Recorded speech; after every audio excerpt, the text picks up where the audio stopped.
Let us go then, you and I, when the evening is spread out across the sky, like a patient etherized upon a table. Let us go through certain half-deserted streets, the muttering retreats of restless nights in one-night cheap hotels, and sawdust restaurants with oyster shells.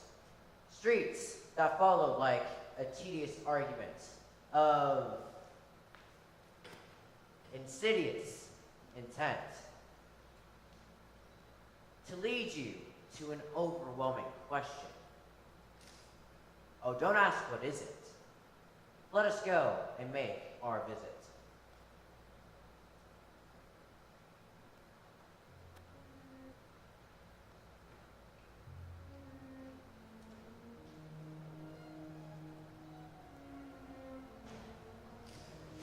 Who's there? Nay, answer me. Stand and unfold yourself.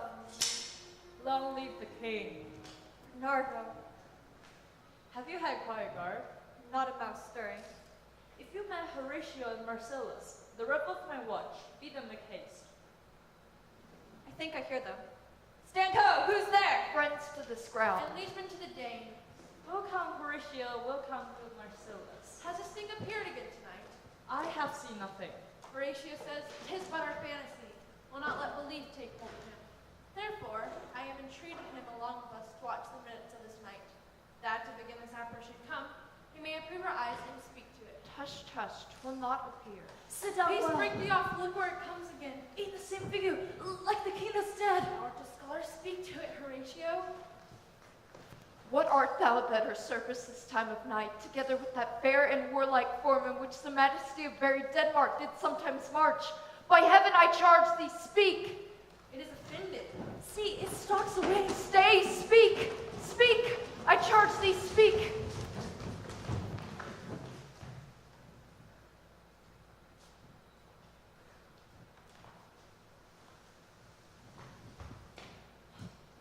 Tis gone and will not answer. How now, Horatio? Show thou look pale. Is this something more than fantasy? Is it not like the king? As thou art to thyself, 'tis strange. Thus, twice before and jump at this that hour, with martial stock hath he done fire watch. In what particular thought to work, I know not, but in the gross and scope of my opinions, both some strange eruption to our state. Break we our watch up, and by my advice, let us impart what we have seen tonight unto young Hamlet. For upon my life, this spirit, dumb to us, will speak to him. Do you consent we shall acquaint him with it, as needful in our loves, fitting our duty? Let's do it, I pray. And I this morning know where we shall find him most conveniently.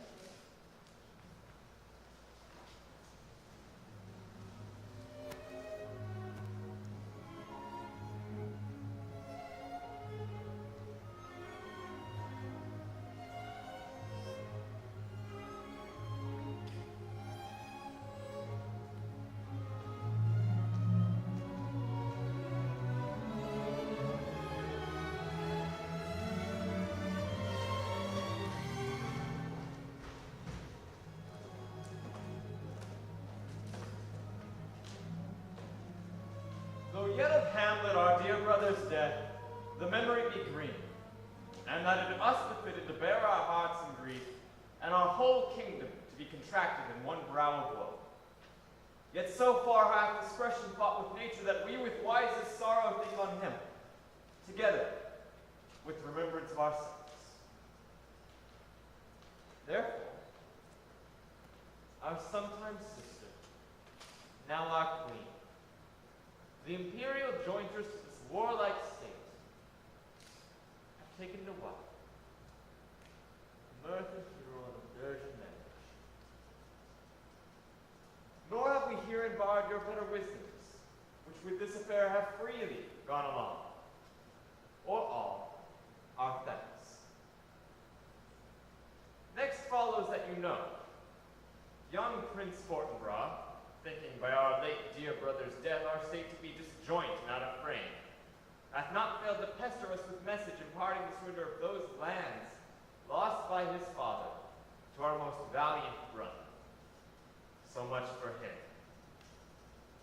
We have here writ Norway, uncle of young Prince Fortinbras, who, impotent and bedridden, scarcely hears of his nephew's purpose, to suppress his further gait herein. And we here dispatch Baltimore, for bearer of this news to Old Norton. And now, Laertes, what's the news with you? You spoke of some suit, Laertes. What is it? What would thou have? Friend, my lord, you'll leave in favor to return to France, from whence, though willingly, I came to Denmark to show my duty in your coronation. Have you your father's leave? What says Polonius?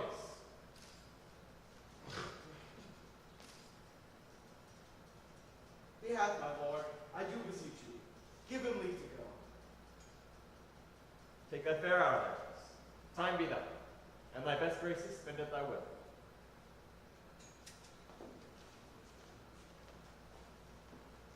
And now, our cousin Hamlet and our son. Little more than kin and less than kind. How is it that the clouds still hang on you? Oh, not so, my lord. I am too much in the sun. Good, Hamlet. Cast thy nighty color off, and look with thine eye like a friend on Denmark. Do not forever with thy veiled lid seek for thy noble father in the dust. Thou knowest his coming. All that lives must die, passing through nature to eternity. Aye, madam, 'tis coming. If it be, why seems it so particular with thee? Seems, madam, nay, it is, I know not, seems. 'Tis not alone my inky cloak and rather nor customary suits of solemn black that can denote me truly. These indeed seem for their actions and a man might play, but I have that within which passeth show. These but the trappings and suits of woe. 'Tis sweet and commendable in your nature, dear Hamlet, to give these mourning duties to your father. But you must know that your father lost a father, that father lost his, and the survivor bound in filial obligation for some term to do obsequious sorrow. But to persevere in obstinate indulgence is the course of impious stubbornness. 'Tis unmanly grief.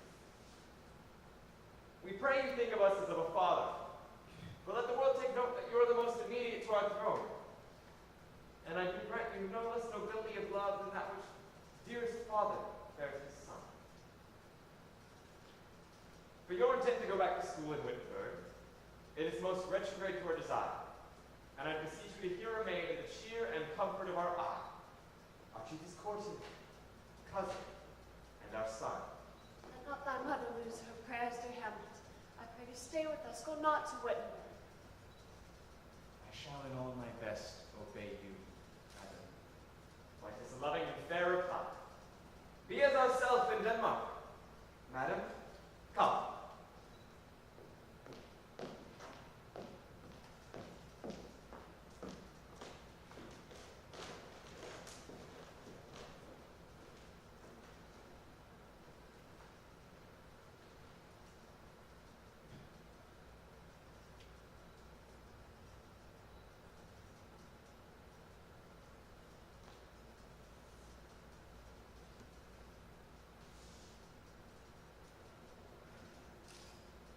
Oh,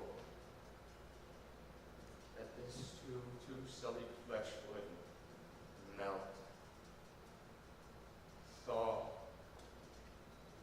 and resolve itself into a dew.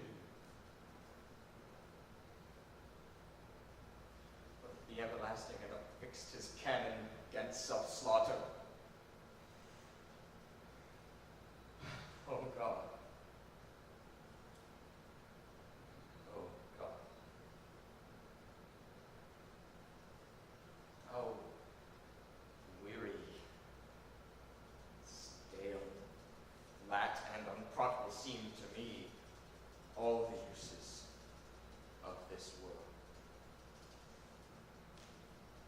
Violent. Oh, fie.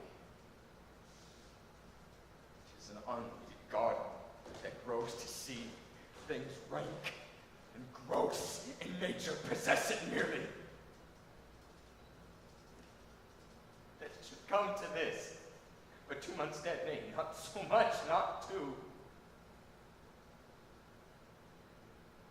So excellent the king that was to this. Hyperion to a satyr so loving to my mother that he might not beteem the winds of heaven, visit her face too roughly.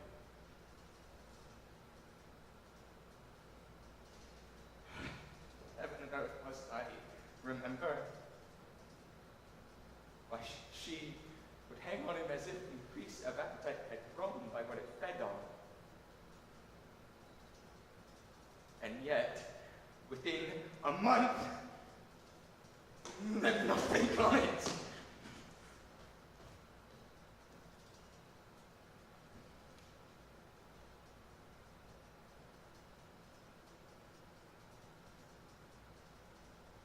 Frailty.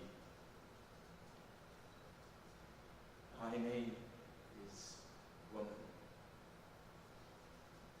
A little month though I have. The shoes were older that she followed my poor father's body like Niobe. All tears.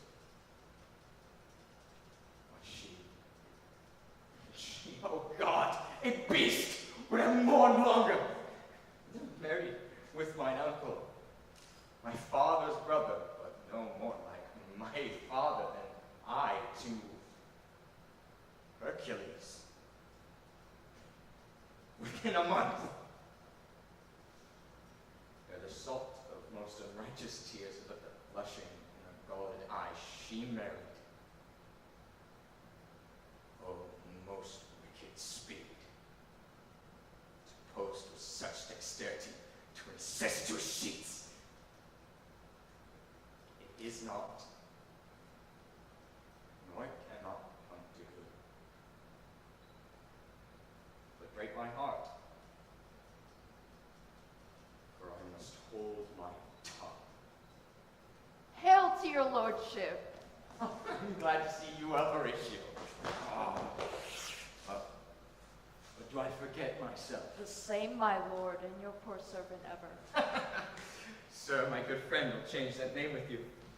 What's your fair Nelson on? My lord, I came to see your father's funeral. Prithee, do not mock me, fellow student. I think it was to see my mother's wedding. Indeed, my lord, it falled hard upon. Oh. Thrift, Horatio! The funeral baked meats did coldly furnish the marriage tables.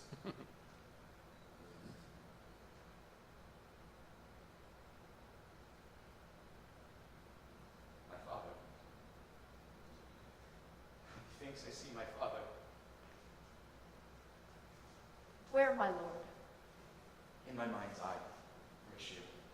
My lord, I think I saw him yesternight. Saw who? My lord, the king, your father in arms, the apparition comes. The king, my father. Season your admiration for a while with an attent ear, till I may deliver, upon the witness of this gentleman, this marvel to you.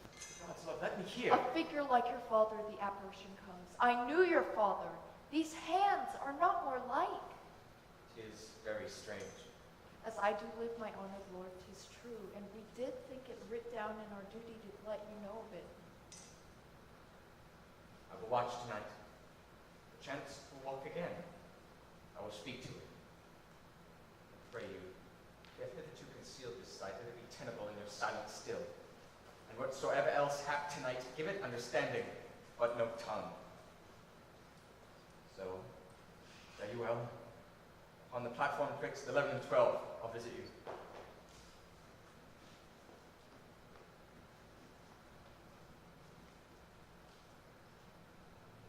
My father's spirit in arms. All is not well. I doubt some foul play.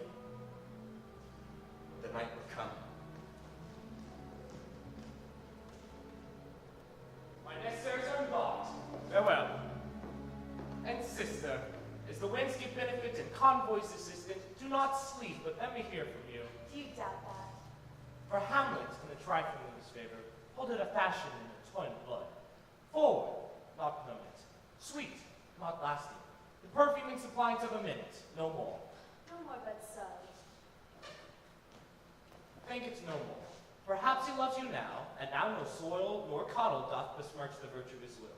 But you must fear, his greatness weighed, his will is not his own. For he himself is subject to his birth, and he may not, as invalued persons do, carve for himself. For on his choice depends the safety and health of his whole state.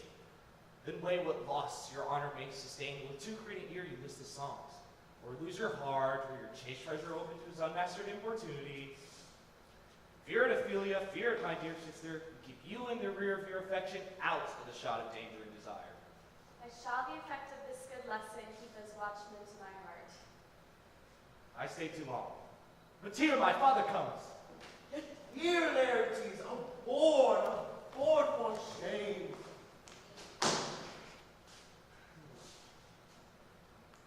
And this precept in thy memory look, thine own self be true. And it must follow, as the night, the day, thou cannot be false to any man. Farewell, my blessing sees in this indeed. Most humbly do I take my leave, my lord. The time invites you. Go, you servants stand. Farewell, Ophelia, and remember well what I have said to you. 'Tis in my memory locked, and you yourself shall keep the key of it.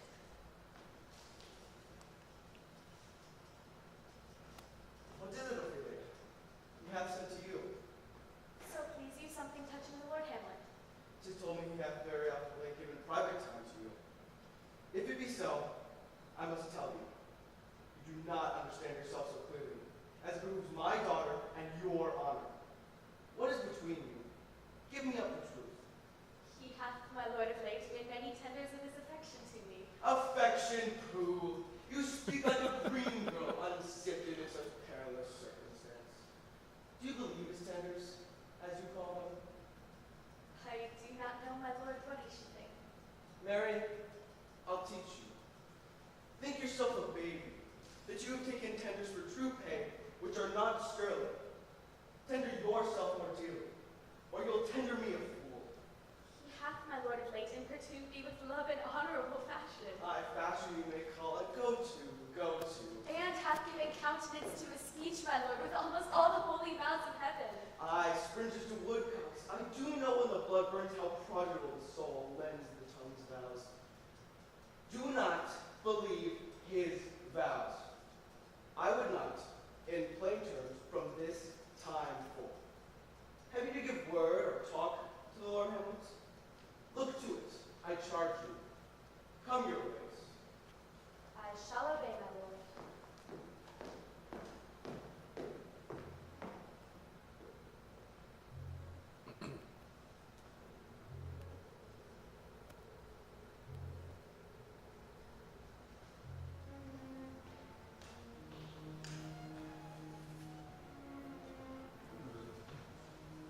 The air bites shrewdly.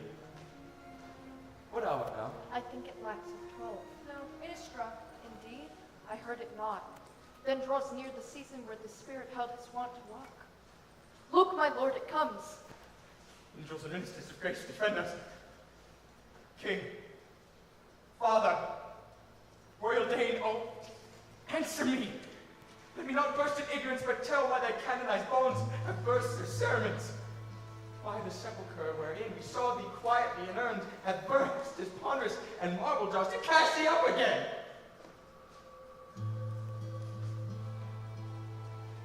It beckons you to go away with it. Do not go. No, by no means. It will not speak, and I will follow it. Do not, my lord. Why? What should be the fear? I would not set my life at a pin's fee. What if it tempt you toward the flood, my lord, and there assume some other horrible form which might deprive your sovereignty of reason and draw you into madness? Think of it. It rages me still. Go on. I'll follow thee. You shall not go, my lord. Hold up your hands. Be ruled you shall not. Hand me, gentlemen! By heaven, I'll make a ghost of him that lets me.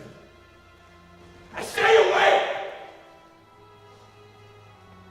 Go on.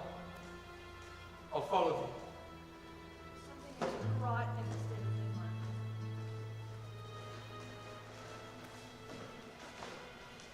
Whether wilt thou lead me?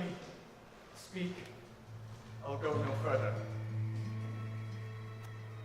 The time is almost come when out of sulphurous and tormenting flames must render up myself.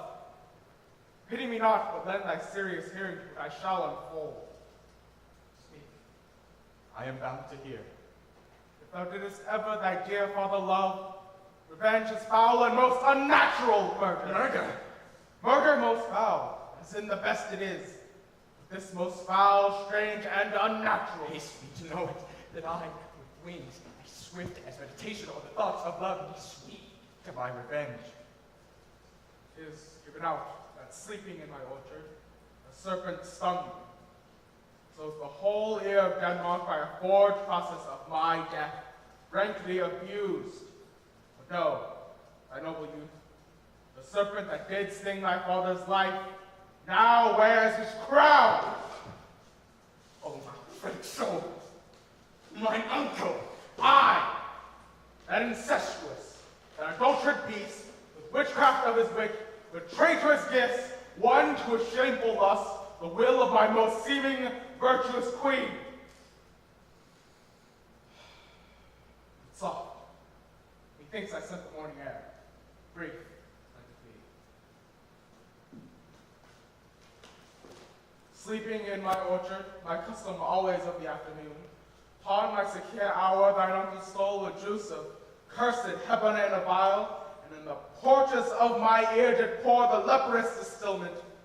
Thus was I sleeping by a brother's hand, of life, of crown, of queen, at once dispatched, cut off even in the blossoms of my sin.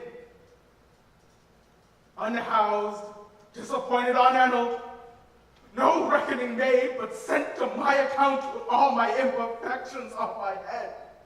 Oh, horrible! Oh, horrible! Most horrible!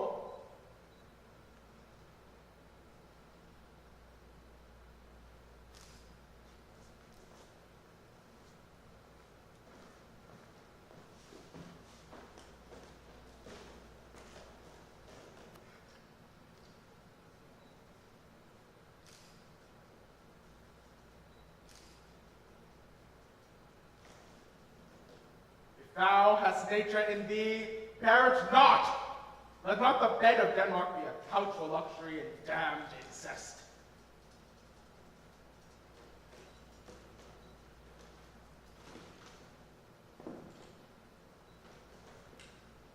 But howsoever thou pursuest this act, take not thy mind, nor let thy soul contrive against thy mother aught.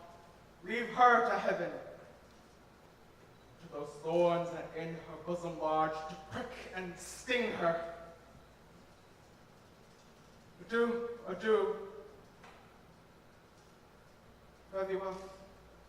Hamlet, remember me.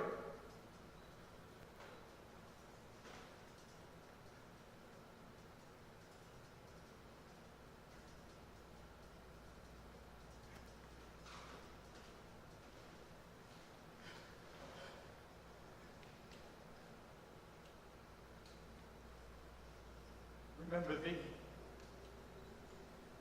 I, thou poor ghost, while memory holds a seat in this distracted globe. Remember thee. Yea, from the table of my memory, I'll wipe away all trivial fond records, and thy commandments all alone shall live within the book and volume of my brain, unmixed with baser matters. Yes, by heaven.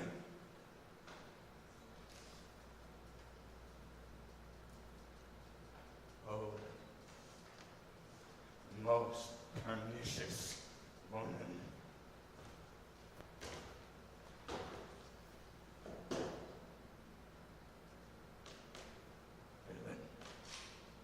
Villain, smiling, damned villain! What news, my lord?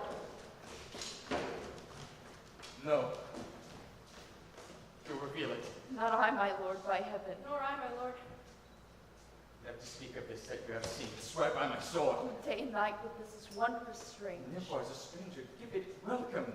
There are more things in the heaven and earth, Horatio, than are dreamt of in your philosophy. But come, here, as before, never, so help me mercy, how strange or odd I bear myself, as I perchance hereafter shall take me to put an antic disposition on, that you know aught of me. So grace and mercy at your most need help you. Swear. Let us go in together. And still your fingers on your lips, I pray.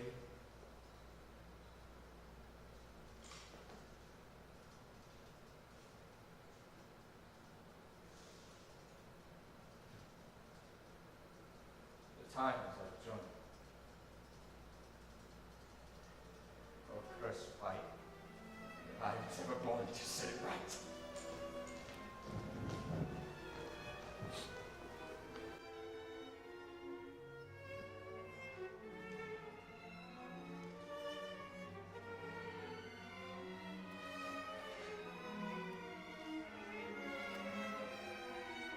How now, Julia?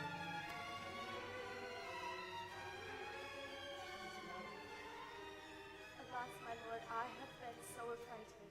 With what? My lord,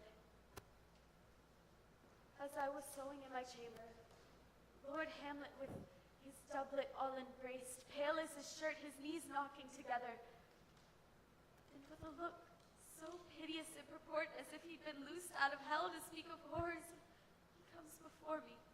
Mad for thy love? My lord, I do not know, but truly I do fear it. Come, go with me. I will go seek the king. This must be known.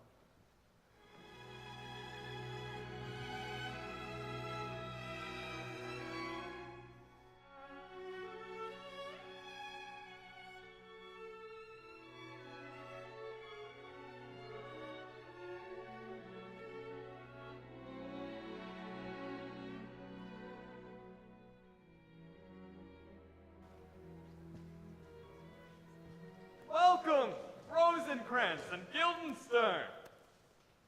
Something have you heard of Hamlet's transformation? What it should be, more than his father's death, that thus hath him so much from understanding of himself I cannot dream of. Therefore, I entreat you both that, being of so young days brought up with him, that you vouchsafe your rest here in our court some little time, so by your company to draw him unto pleasures, that so much so as from occasion you may glean whether aught to us unknown afflicts him thus. That, opened, lies within our remedy. For the supply and profit of our hope, your visitation shall receive such thanks as fits a king's remembrance. We will both obey. I beseech you instantly to visit my too much changed son. Heaven make our presence and our practices pleasant and helpful to him. Aye, amen.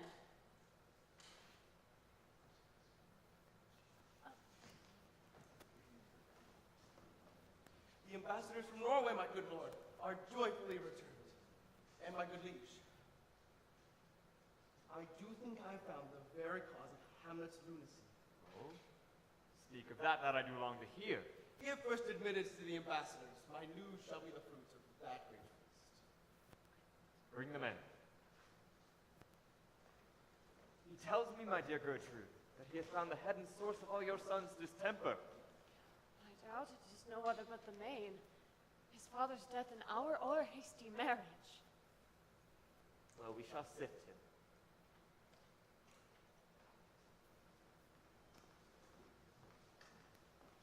Welcome, my good friends. Say, Voltimand, what news from Norway? Old Norway sent out to suppress his nephew's levies, which to him appeared to be a preparation against the Polack. But better looked into, surely found that it was against your highness. Where it grieved, he sent out arrest on Fortinbras. Prince Fortinbras receives rebuke from Norway and makes vow before his uncle nevermore to give the assay of arms against your majesty.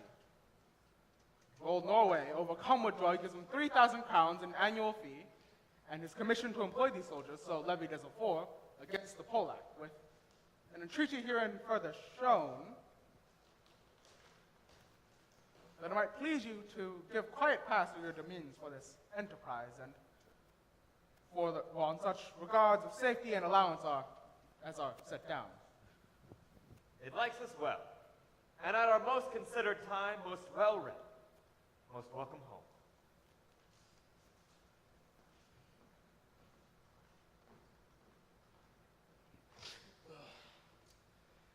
This business is well ended, my liege and madam.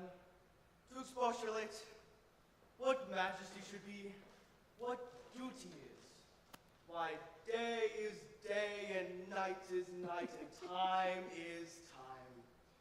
We're nothing but to waste, night, day, and time. Therefore, since brevity is the soul of wit, and tediousness the limbs and outward flourishes, I will be brief. Your noble son is mad. Mad call I it, for to define true madness, what is but to be nothing else but mad. But let that go. More matter with less art. Madam, I swear I use no art at all. That he is mad. 'Tis true, 'tis true, 'tis pity. Mad let us grant him then. And now remains that we find the cause of this effect. I have a daughter, half while she is mine, and her duty and obedience mark hath given me this. Now gather and surmise.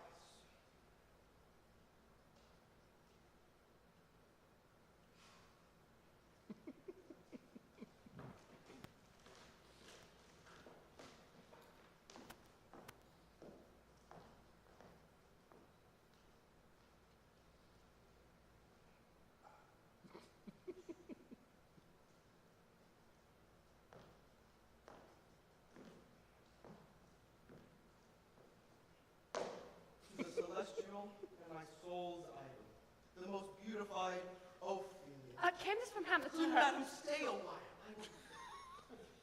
Doubt that the stars are fire.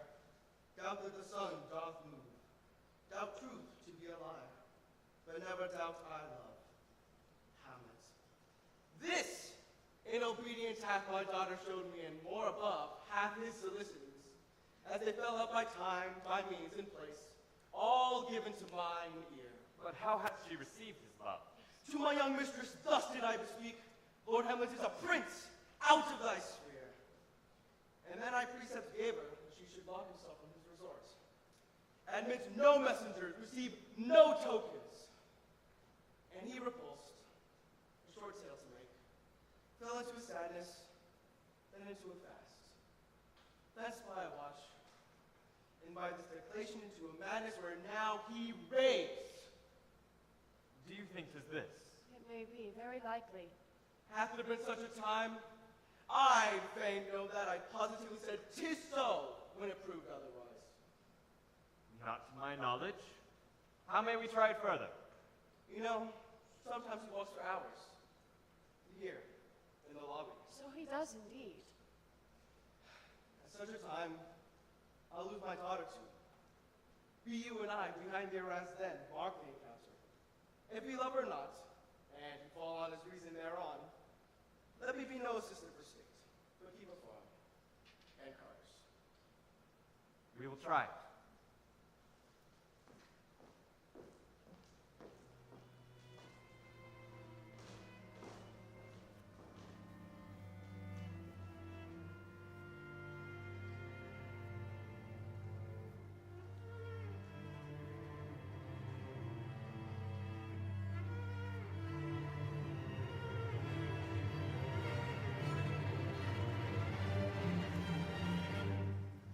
My honored lord! My most dear lord. My most excellent good friends. How do so, Guildenstern? Ah, Rosencrantz. How do ye both, good lads? As the indifferent children of earth, happy in that we're not over happy, in the fortune scout we're none very but. I know the soles of a shoe. Neither, my lord.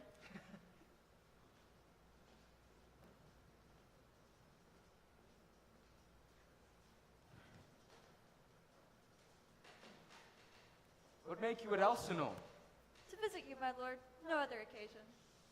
Were you not sent for? Is it your own inclining? Is it free visitation? Come, deal justly with me. Come, come, nay, speak. What should we say, my lord? Why, anything but to the purpose. were sent for. There's a kind of confession in your looks that your modesties have not the craft to color. I know the king and queen have sent for you. To what end, my lord? That you must teach me. But let me conjure you. By the rights of our fellowship, by the consonancy of our youth, be even and direct with me whether you were sent for or no. What say you? My lord, we were sent for. I will tell you why. So shall my anticipation prevent your discovery and your secrecy to the king and queen moult no feather.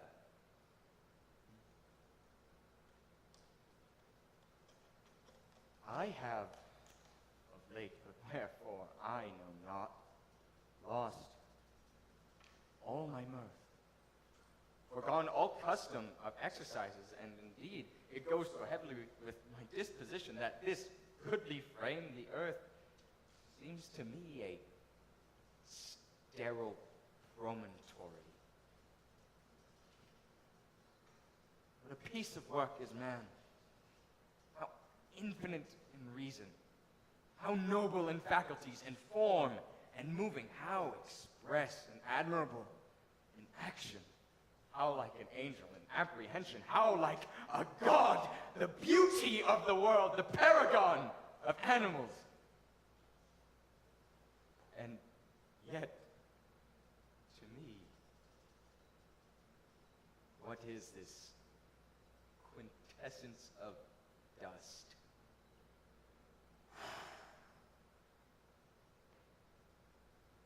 Man delights not me. No, no woman neither. Though by your smiling, you seem to say so. My lord, there is no such stuff in my thoughts. Gentlemen, you are welcome in Elsinore. You are welcome. But my uncle father and aunt mother are deceived.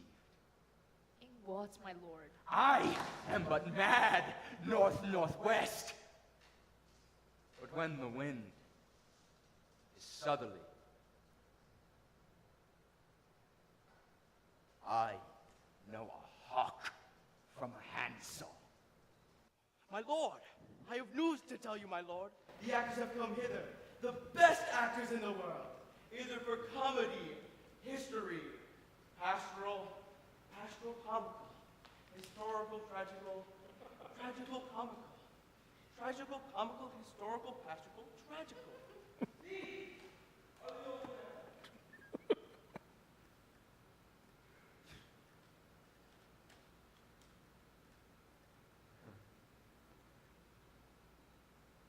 I have heard that guilty creatures sitting at a play have by the very cunning of the scene been so struck to the soul that presently they have proclaimed their malefactions. For murder, though it had no tongue, will speak with miraculous organ. I'll have these players play something like the murder of my father before mine uncle. I'll observe his looks. I'll tempt him to quick if he but flinch. I know my course.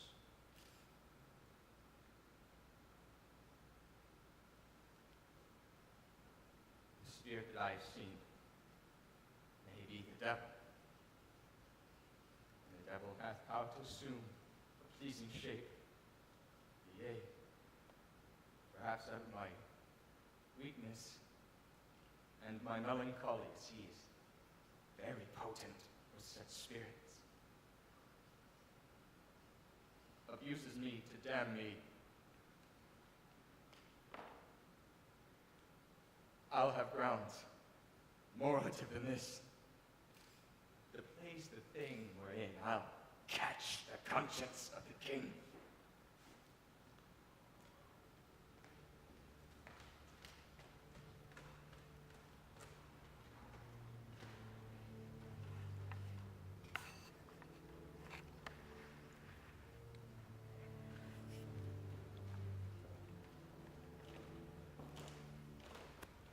Gertrude, leave us. For we have closely sent for Hamlet hither that, as 'twere by accident, he may here affront Ophelia.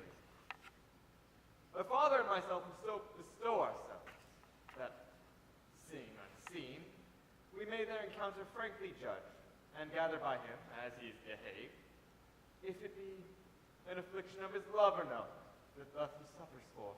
I shall obey. And for your part, Ophelia, I do wish your good beauties to be the cause of Hamlet's wildness. So shall I wish your virtues bring him to his wonted way again. Madam, I wish it may. Ophelia, walk you here. Gracious servants, we will bestow ourselves. Read on this book. The show of such an exercise may color your loneliness. I hear them coming. Let's withdraw, my lord.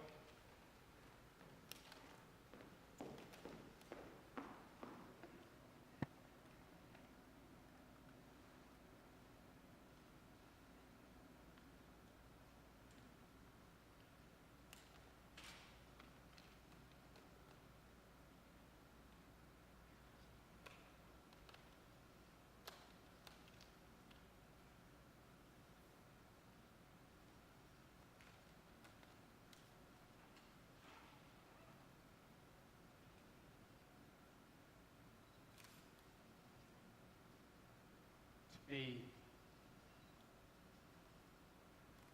or not to be. That is the question. Or if it is nobler in the mind to suffer the slings and arrows of outrageous fortune, or to take arms against a sea of troubles and by opposing in them.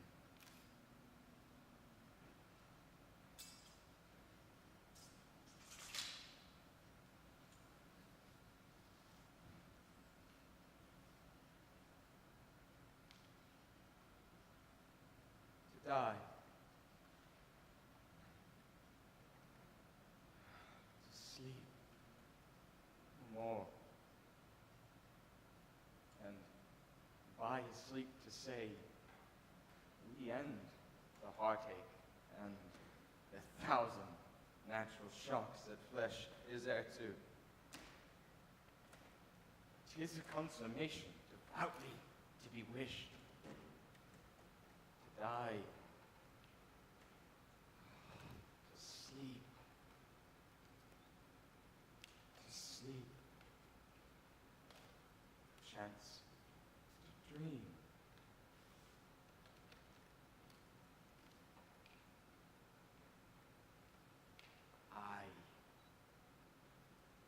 There's the rub.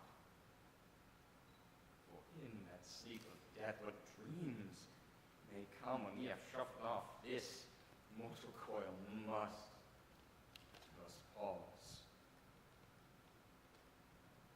For who would grunt and sweat under a weary life, but that the dread something after death, the undiscovered country from whose bourne no traveler returns, puzzles the will, and rather makes us bear those ills we have than lie to others that we know not of. Thus conscience makes cowards of us all, and thus the native hue of resolution is sickly over with a pale cast of thought, and enterprises for pith and moment to disregard the currents turn awry and lose the name of action. Something of the fair Ophelia.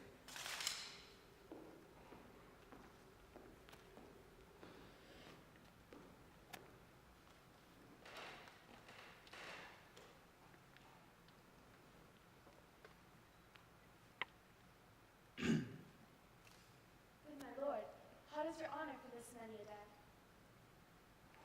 I humbly thank you.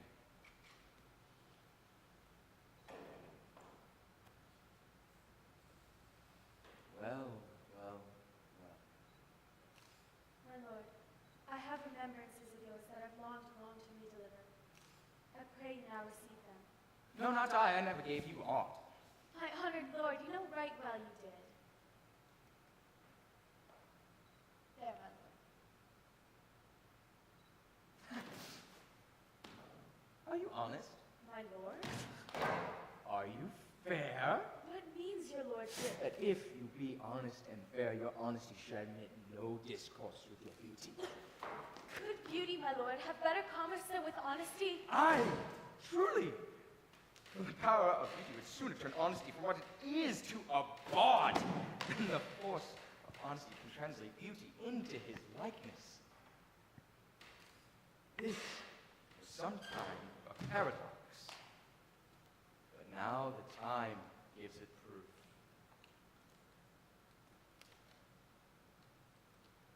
I did love you once. Indeed, my lord, you made me believe so. You should not have believed me. For virtue cannot so inoculate our old stock, but we shall relish of it. I loved you not. I was mercy. Get thee to a nunnery.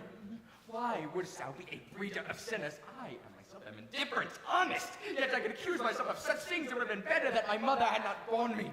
I am very proud, revengeful, ambitious.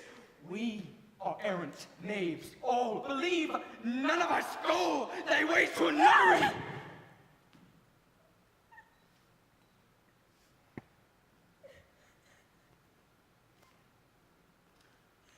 Where's your father?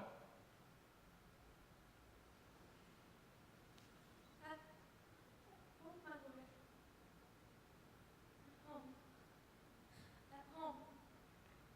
At home.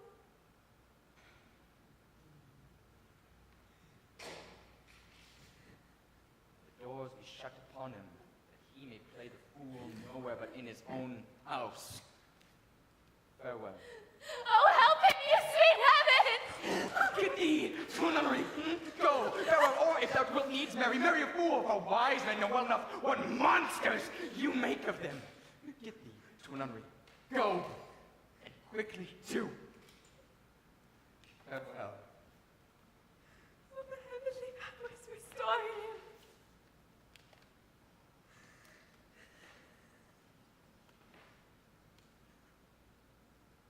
God has given you one face, and you make yourselves another. Go to. I'll no more on it. We will have no more marriages. Those that are already married, all but one, shall live. The rest shall keep as they are.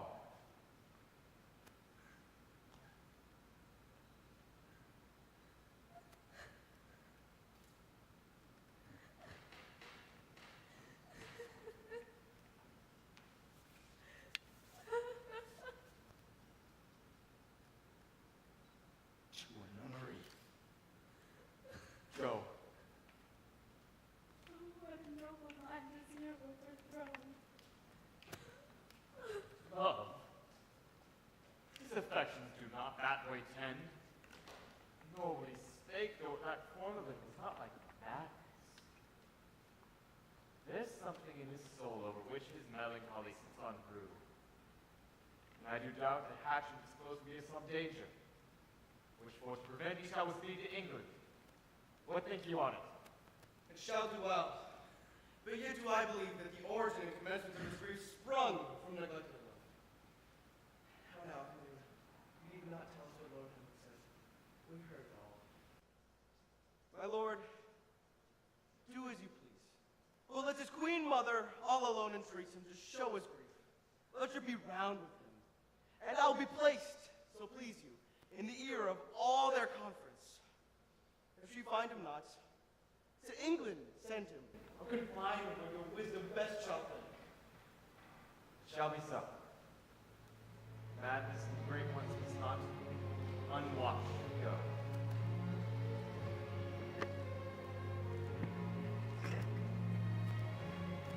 There's a play tonight before the king. One scene of it comes near the circumstance which I have told thee of my father's death. Prithee, when thou seest that act afoot, observe mine uncle. If his guilt do not reveal itself in one scene, it is a damned ghost we have seen. And my imaginations are his foul. Give him heedful note, and after we will both our judgments join in censure of his seeming. Well, my lord. They are coming to the play. I must be idle. Get your place. How fares our cousin Hamlet? Oh, excellent in fade. See, the play is ready. Aye, my lord, they stay upon your patience. Come hither, my dear Hamlet, sit by me. No, good mother. Here's my more attractive. You mock. Lady, shall I lie in your lap? Oh, my lord. I mean my head upon your lap. Aye, my lord. Dost not think I'm in country matters? I think nothing, my lord. Oh, that's a fair thought to lie between maid's legs. What is my lord? Nothing. You are married, my lord. Who, I? Aye, my lord. Oh, God, what should a man do but be merry? For look you, how cheerfully my mother looks. My father died within these 2 hours. Nay, it is twice 2 months, my lord. So long. Heavens, 2 months dead and not forgotten yet. Then there's hope a great man's memory may outlive his life half a year. No! For us and our tragedy, here stooping to your clemency, we beg your hearing patiently. Is this the prologue or Posy of the Green? It is brief, my lord. As a woman's love.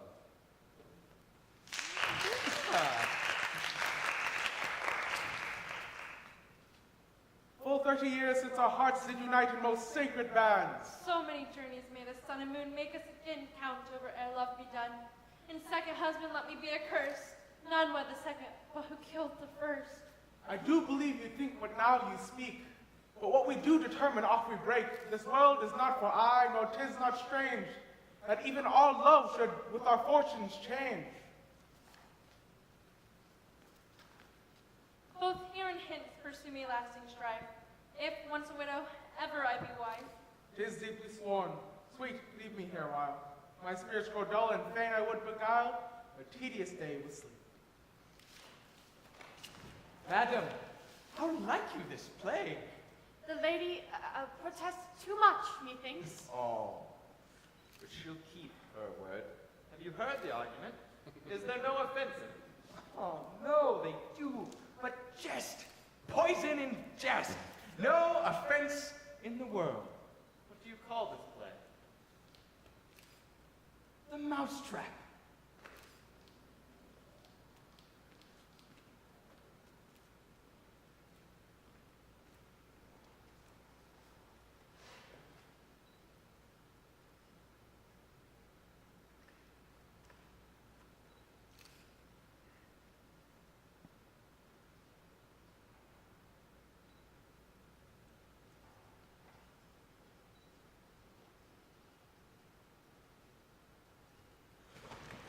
What's right with me? Light! Horatio, take the ghost's word for 1,000 pounds, disperceive. Very well, my lord. Upon the talk of the poisoning. I did very well note. Come, some music! Come, the recorders! Come! Some music! Good my lord, vouchsafe me a word with you. The queen, your mother, in the greatest affliction of spirit, has sent me to you. Your behavior has struck her into amazement and admiration. So wonderful son that can so astonish a mother. But is there no sequel at the heels of this mother's admiration? She desires to speak with you in her closet ere you go to bed. Oh, we shall obey were she 10 times our mother. Have you any further trade with us? My lord, you once did love me. And so I do still by these pickers and stealers. Good, my lord. What is the cause of your distemper? You do surely bar the doors upon your own liberty if you deny your griefs to your friend. Can you play upon this pipe? I cannot, my lord. I pray you. Believe me, I cannot. I do beseech you. I know the touch of it. 'Tis as easy as lying. Govern these branches with your finger and thumb. Give it breath with your mouth, and it will discourse most eloquent music. Look you, these are the stars. But in this I cannot command an utterance of harmony. I have not a skill. But look you now. How unworthy of a thing you would make of me. You'd play upon me. You would seem to know my stops. You would pluck up the heart of my mystery. You would sound me from my lowest note to the top of my compass. And there is much music, excellent voice in this little organ, yet you cannot make it speak. So, Blood, you think I am easier to be played upon than a pipe? Call me what instrument you will. Though you can fret me, you cannot play upon me.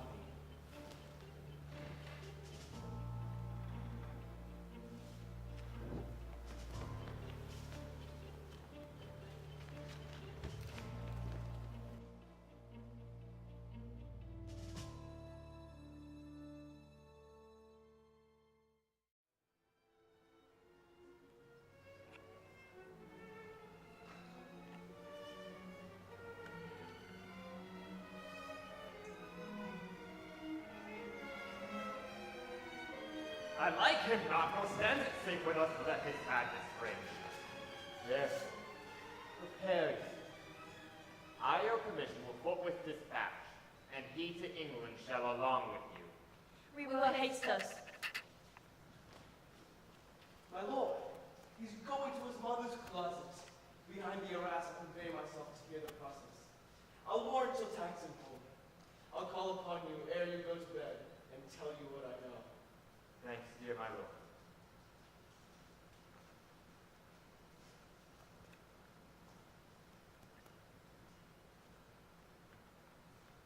Oh, my offense is rank. Smells to heaven. It hath the primal, eldest curse upon it. Brothers of murder. What if this cursed hand will take within itself the brother's blood? Is there not rain enough in the sweet heavens to wash it white as snow? What form of prayer can serve my turn? Forgive me, my foul murder. That cannot be, since I am still possessed of the effects for which I did them. My crown, mine own ambition, and my queen. May one be pardoned and still retain the offense? Oh, wretched state. Oh, bosom black as death. Oh, blind soul that struggling to be free art more engaged. Help! Angels, make ascent. Thou, stubborn reeds.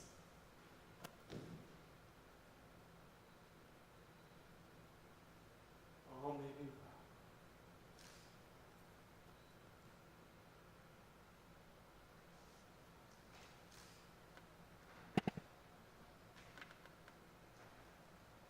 Now I might do it. Now he is praying. So he goes to heaven. Am I then revenged to take him in the purging of his soul when he is fit and seasoned for his passage? No. Upsoared and know thou in that horrid end. He is drunk, asleep, or in his rage, with the incestuous pleasure of his bed. Gaming, swearing, or about some act that has no relish of salvation in it. Then trip him that his heels may kick heaven and his soul may be as damned and as black as hell, where to it goes.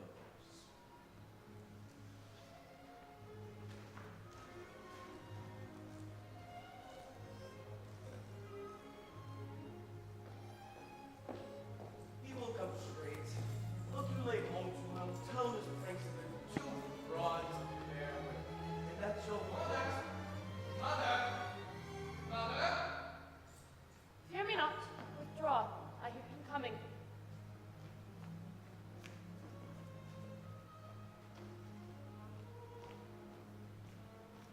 Hamlet, thou hast thy father much offended. Mother, yeah, my father much offended.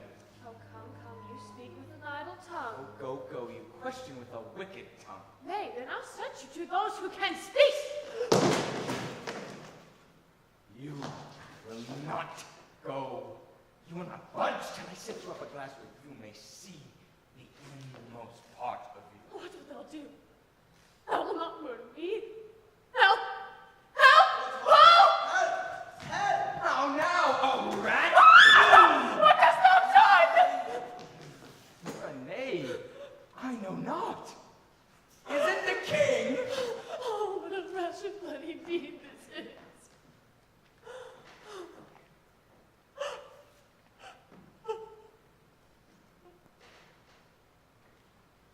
A bloody deed. Almost as bad, good lady, as kill a king and marry his brother. As kill a king! Aye, lady, 'twas my word. Leave wringing of your hands. Peace, sit you down! And let me wring your heart, for so I shall, if it be made of penetrable stuff. Look you upon this picture and on this, the counterfeit presentment of two brothers. See what grace was seated on this brow. Periods, curls, the front of Jove himself, and I, like Mars, to threaten and command. This was your husband. Now look you, what follows. Here is your husband, like a mildewed ear, blasting his wholesome brother. Have you eyes? Could you on this fair mountain leave to feed and batten on this moor? Oh, my sweet Hamlet, these words like daggers enter in my murderer ears. and a villain, my a sweet king of threats and vengeance!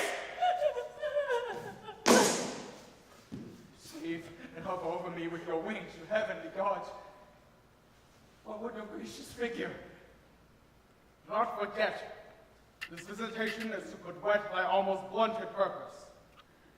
But look, amazement on thy mother sits. Oh, step between her and her fighting soul. Speak to her, Hamlet.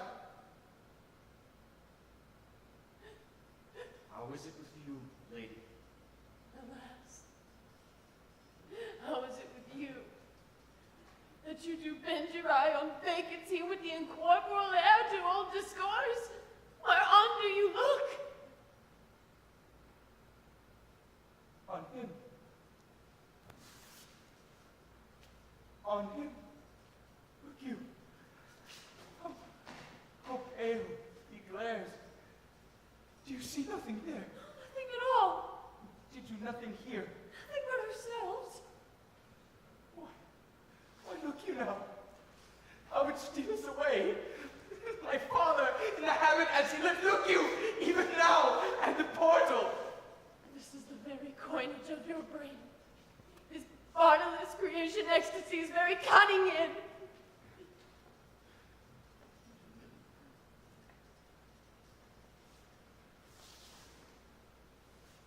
Ecstasy.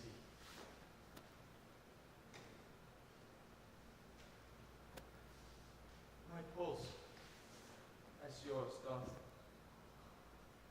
attempt to keep time and make healthful music. 'Tis not madness that I have uttered. Bring me to the test, and I the matter will reword which madness would scramble from.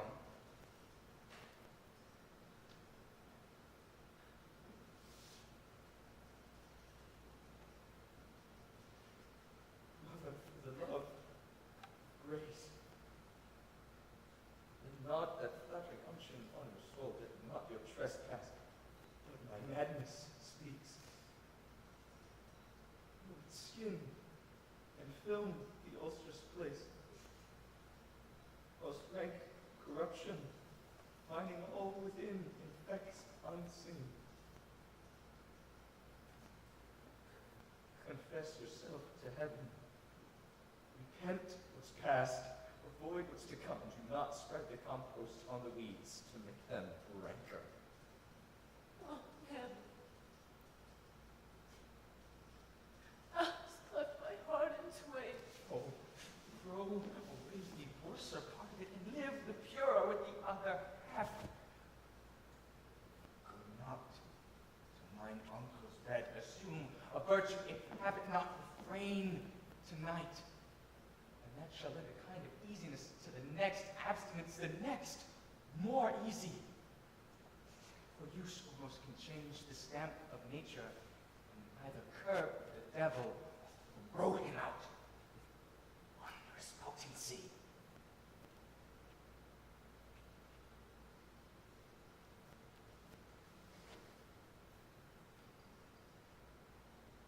For this same Lord, I do repent. But heaven hath pleased it so to punish me with this, and this with me, that I must be a scourge and minister.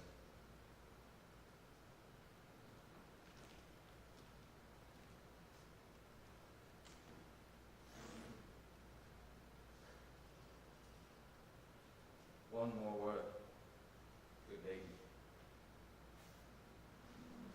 Let not the bloat king tempt you again to bed. Pinch wanton on your cheek, call you his mouse, and for a pair of greasy kisses, or paddling in your neck with his damned fingers, make you rabble all this night out. That I am essentially not in madness, but mad in craft.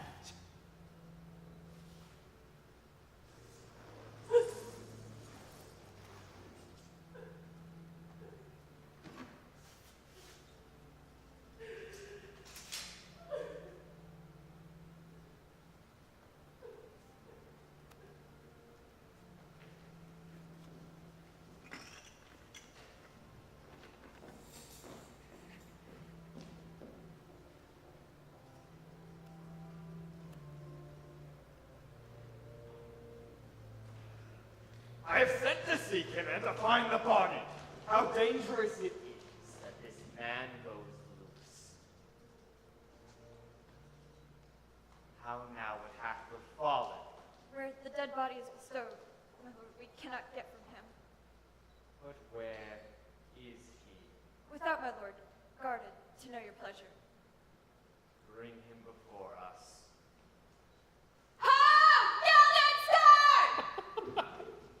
Bring in my lord!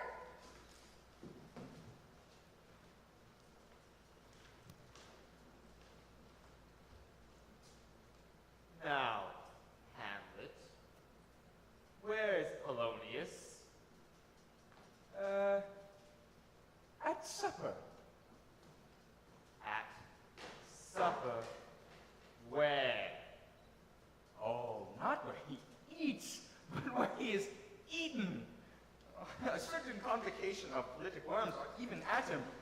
A man may fish with the worm that hath eat of a king, and eat of the fish that hath fed on that worm. What dost you mean by this? Nothing. But to show you how a king may go a process through the guts of a beggar. Where is Polonius? In heaven! Send hither to see. If your messengers not find him there, check from the other place yourself. But If you not find him within this month, you shall note him as you go up the stairs and into the lobby.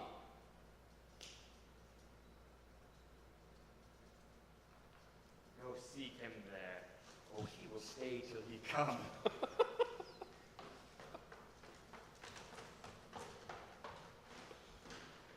Hamlet, this deed, for thine especial safety, which we do tender, as we dearly grieve for that which thou hast done, must send thee hence with fiery quickness. Therefore, prepare you. The bark is ready, the winded help, the associates tend, and everything is bent for England. I, Hamlet. Good. So it is, if thou knewest our purposes. I see a cherub that sees them. But come, for England. Farewell, good mother, thy loving father, Hamlet. My mother. Father and mother are husband and wife. Husband and wife are one flesh, and so, my mother. Come, for England!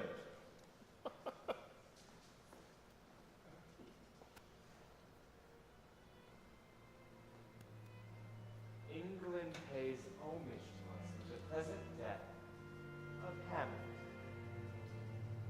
Do it, England.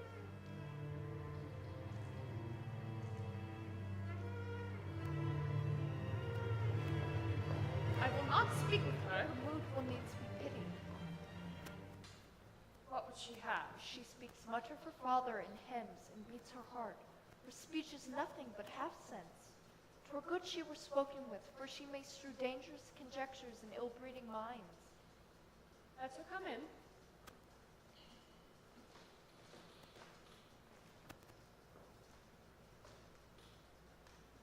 My sick soul, as sin's true nature is, each tore seems prologue to some great amiss. So full of artless jealousy is guilt, it spills itself in fear of being spilt. Where is the beauteous majesty of Denmark? How now, Ophelia? How should I, your true love, know from another? By his cockle, hat, and staff, and sandal shoe. Alas, sweet lady, what imports this song? Say you? Nay, pray you mark!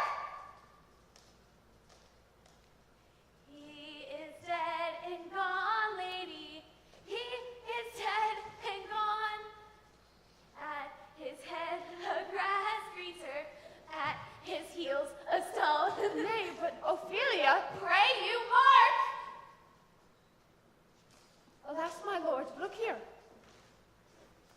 How do you, pretty lady? Well, God diligent. They say the owl is a baker's daughter. Lord, we know what we are, but know not what we may be. God be at your table. Seat upon her father. Tomorrow is St. Valentine's Day, all in the morning good time, and I am made at your window to be your Valentine. Then up he rose and donned his clothes and ducked the chamber door, let in the maid that out of me never departed more. Pretty Ophelia. Indeed, law without an oath, I'll make an end on it! How long has she been thus? I hope all will be well. We must be patient, though. But I cannot choose but me to think they should lay him in the cold ground.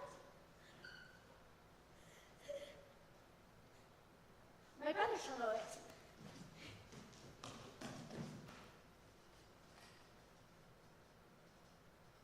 And so, I thank you for your good counsel. Come, my coach. Good night, ladies. Good night, sweet ladies. Good night. Good night.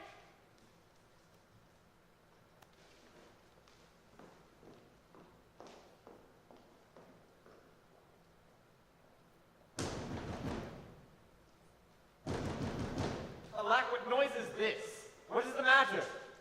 Save yourself, my lord. Young Laertes and Arites, he overbears your offices. The rabble call him lord. They cry, choose we. Laertes shall be king. Taps, hands, tongues of blood to the clouds. Laertes shall be king. Laertes king. The doors are broke. Where is this king? Sir, stand ye all without, I thank you. Keep the door. O thou vile king, where is my father? Only, good Laertes. That drop of blood that's calm proclaims me bastard cries cockle to my father. Brands the harlot even here, between the chaste unsmirched brow of my true mother. What is the cause, Laertes, that thy rebellion looks so giant-like? Where is my father? Dead. How came he dead? I will not be juggled with. To hell allegiance, vows to the blackest devil I dare damnation. Only I'll be most thoroughly revenged for my father. Well, now you speak like a good child and a true gentleman, that I am most guiltless in your father's death and most sensibly in grief for it. And it shall as level to your judgment pierce as day does to your eye. For he which hath your father slain pursued my life. That be so, then why have you not proceeded against these feats, so crimeful and capital in nature? Oh, for two special reasons, which may perhaps to you seem much unsinewed, but yet to me they are strong. The first, his mother lives almost by his looks. The second, why to a public court I might not go, is the great love the general gender bear him, who, dipping his faults in their affections, would, like the spring that turneth wood to stone, convert his gyves to graces, so that my arrows, too slightly timbered for so loud a wind, would have reverted to my bow again, and not where I had aimed them. And so have I, a noble father, lost. A sister driven into desperate terms. But my revenge will come. If it be so, then, as how should it be so?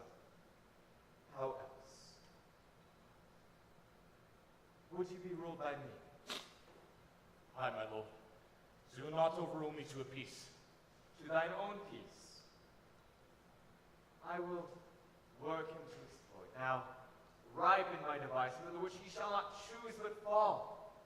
Before his death no wind shall breathe, but even his mother shall uncharge the practice and call it accident.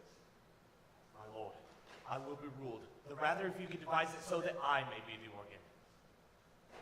It falls right. Keep close within your chamber, good Laertes.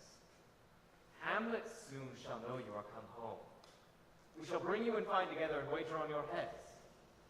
He, being remiss, most generous and free from all contriving, will not think to peruse the foils, so that with ease, or perhaps a little shuffle, you may choose a sword unbaited and in a passive practice requite him for your father. I will do it. For that purpose I'll anoint my sword. I bought an auction of a mountebank so mortal that if I call him slightly, it may be death. And that he calls for drink I'll have prepared for him. A chalice for the nonce, whereon but sipping, if he perchance escape your venom stuck, our purpose may hold there.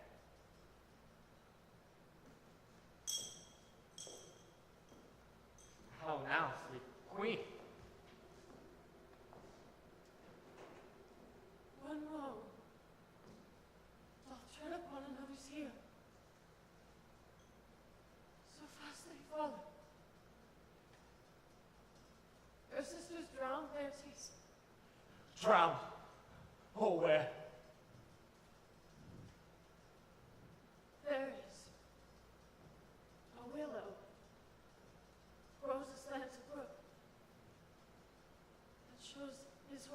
in the glassy stream.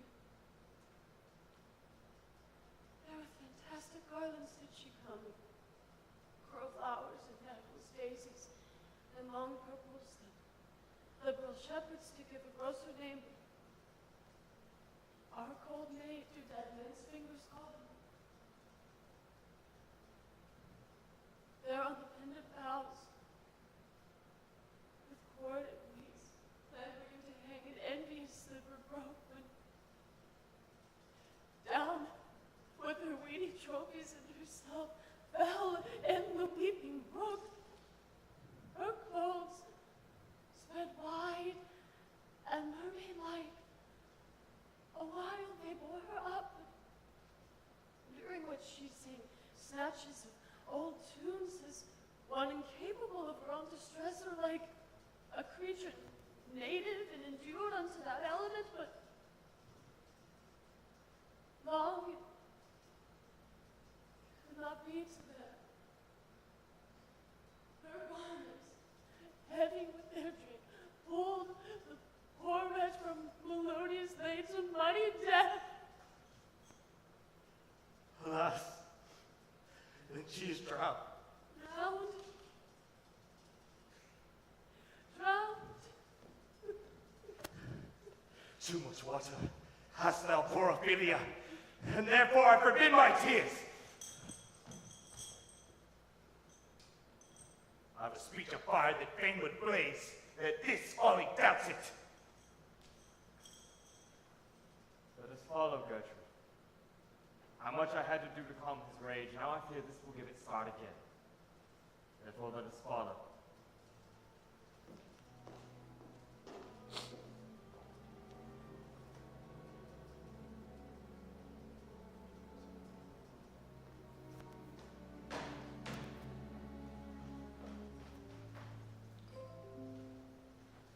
Oh, in youth when I did love me, thought it was very sweet. Aha! Has this fellow no feeling of his business that he sings at grave making? Custom hath made it in him a property of easiness. But age with this still on me.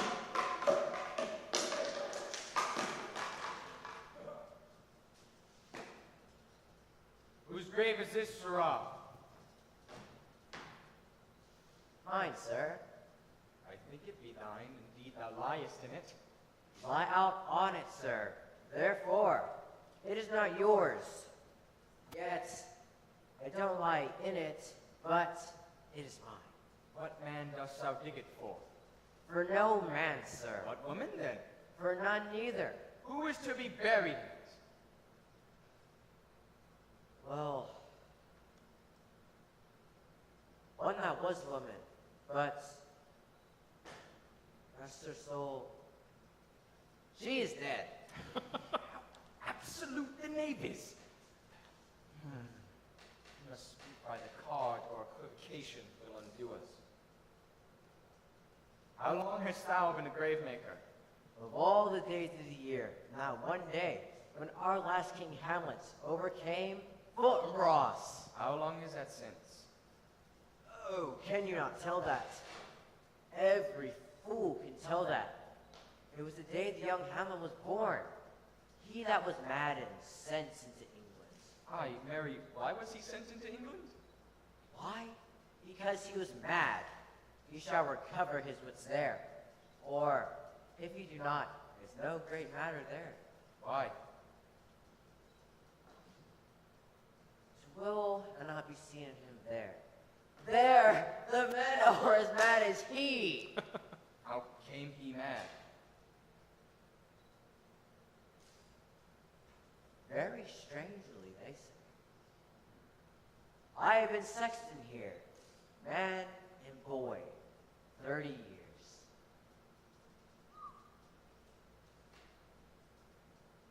How long will a man lie on the earth ere he rot? In faith he be not rotten before he die. He shall last 8 year, or 9 year.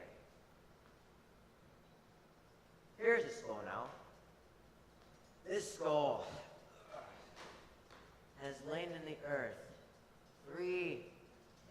20 years. Whose was it? A horse and mad fellows it was. Whose do you think it was? Nay, I know not. A pestilence on him for a mad rogue. He poured a flagon of varnish on my head once. This same skull was Yorick's skull, the king's jester. This. Even that. Let me see.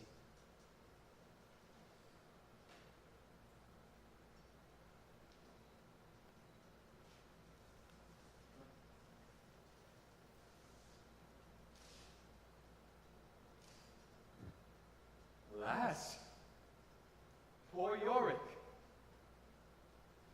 I knew him, Horatio. A man, infinite jest, a most excellent fancy. He hath borne me on his back 1,000 times, and now, how abhorred in my imagination it is. And my gorge rims at it.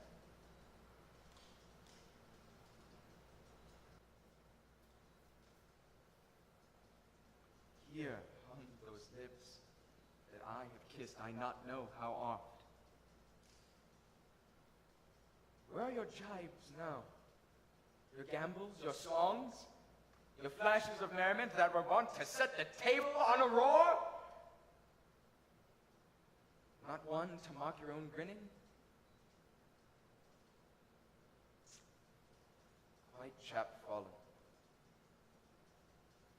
Now, get you to my lady's chamber, and tell her to paint an inch thick.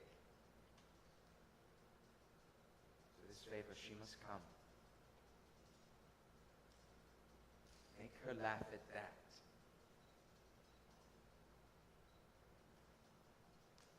I prithee, Horatio, tell me one thing. What's that, my lord? Dost thou think Alexander looked on this fashion in the earth? Even so. Smelt so. Ah, Even so, my lord. what base uses may we return, Horatio? Why may not imagination trace the noble dust of Alexander till he find it stopping a rat hole?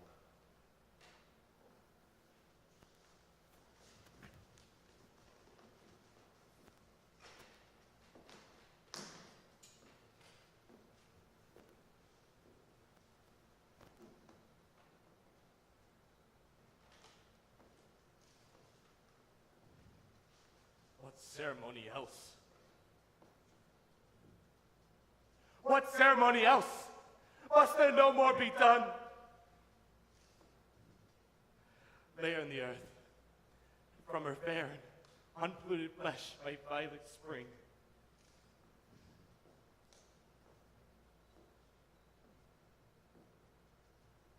Sweets to the sweets. Farewell. I had hoped thou shouldst have become my Hamlet's wife. I thought thy bride bed to have been decked, sweet maid, and not to have strode thy grave. Oh, treble woe. Fall on 10 times to that cursed head, whose wicked deed thy most ingenious sense deprived thee of. Hold off the earth a while, till I have caught her once more in mine arms.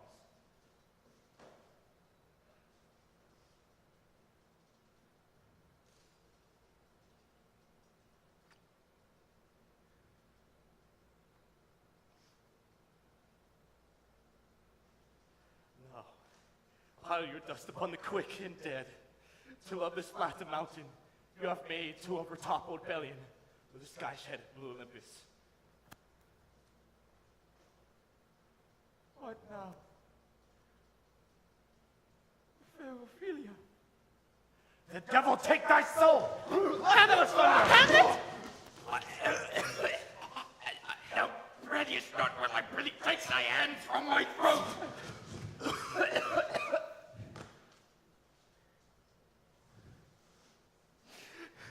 I loved Ophelia! 40,000 brothers could not with all their quantity of love make up my sum. Woman, thou do for her? Oh, he is mad, Laertes. For the love of God, forbear him. Show me what thou wilt do. Would weep, would fight, would fast, would tear thyself, would drink up Isel, eat your crocodile? I'll do it. Dost thou come here to whine? To outface me with leaping in her grave? Be buried quick with her, and so will I. This is mere madness.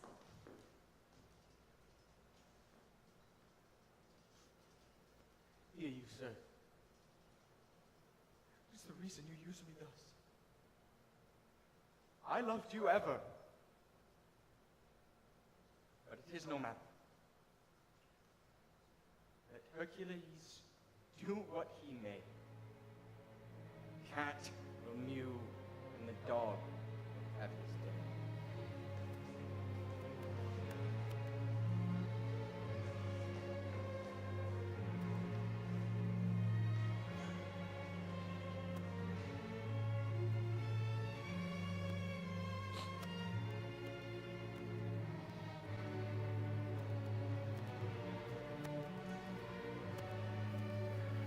You will lose this wager, my lord.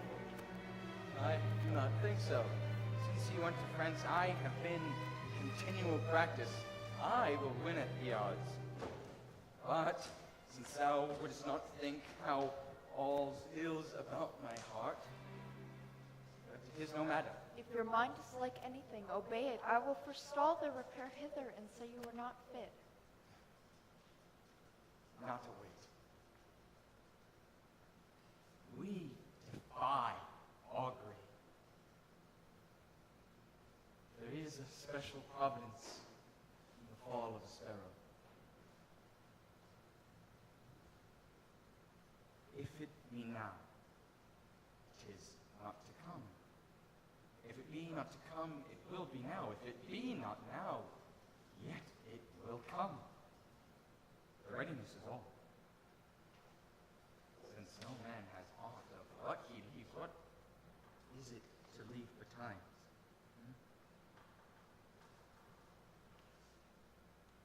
Let be.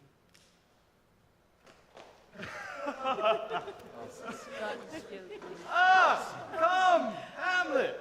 Come! Take this hand from me. Pardon, sir, for I have done you wrong.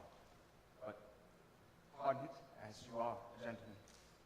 Let my disclaiming from a purposed evil free me so far in your most generous thoughts that I shot my arrow over the house and hurt my brother. I'm satisfied in nature. I do receive your offered love like love and will not wrong it. I embrace it freely, and with his brother's wager frankly play. Give us the foils. Come on. Come, one for me. I'll be your foil, Laertes. In mine ignorance, your skills are like a star in the darkest night stick. Fire me up indeed. You mock me, sir. No, by this hand. Give them the foils. Hamlet, you know the wager. Aye, my lord, thou hast laid the odds on the weaker side. This one's too heavy. Let me see another. This one likes me well. These foils have all the length. I'm a good lord. Send me the stoops of wine, brother.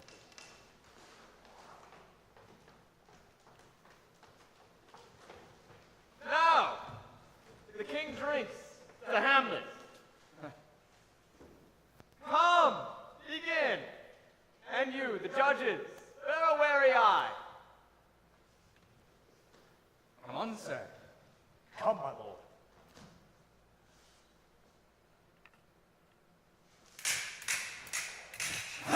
No! Judgment! A hit's a very palpable hit. Well, again! Say, give me drink.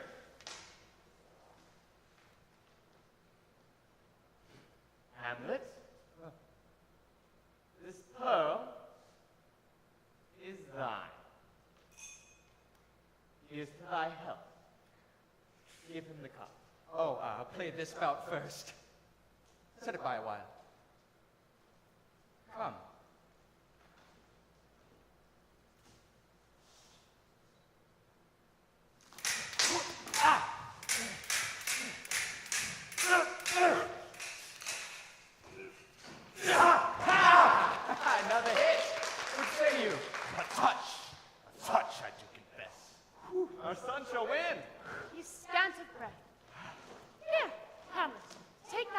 rub thy brows.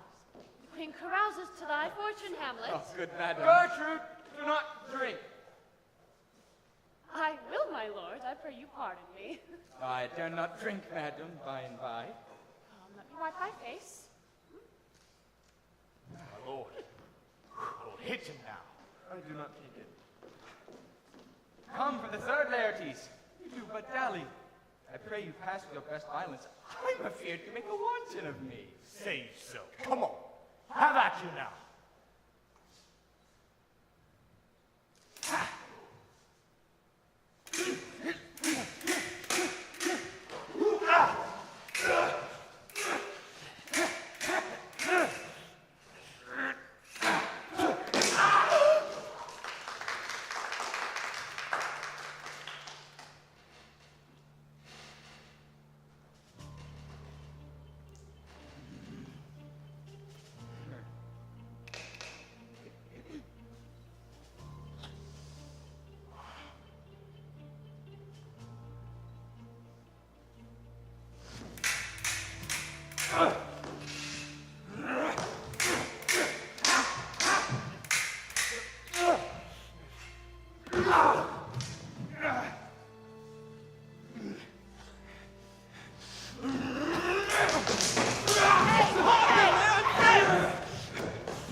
Instrument is in thy hand, unbaited and envenomed. The foul practice hath turned itself against me. Lo, here I lie, never to rise again. Thy mother's poison. I can no more. The king is to blame. Point and venom too. Then venom do thy work. Help me, friends! I am but hurt! Here, thou incestuous, murderous, damned Dane, drink of this potion. Is thy union here?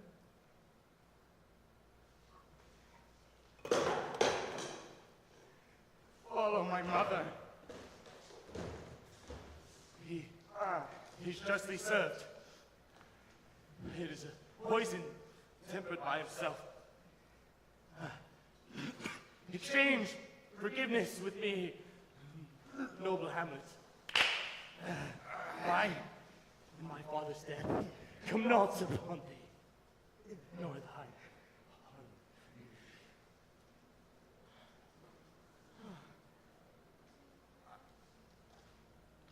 Heaven, make me free of it.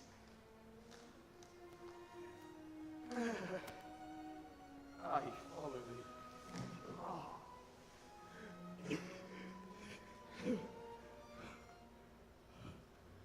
I am dead, Renshaw.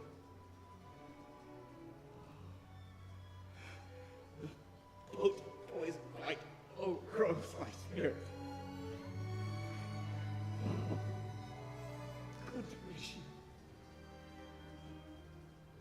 appointed name. This alone shall live behind me. If thou dost ever hold me in thy heart, absent from felicity your wife, and in this harsh world draw thy breath in pain, tell me story. The rest is silence. Now grasp the noble heart. Good night, sweet prince. And flights of angels sing thee to thy rest.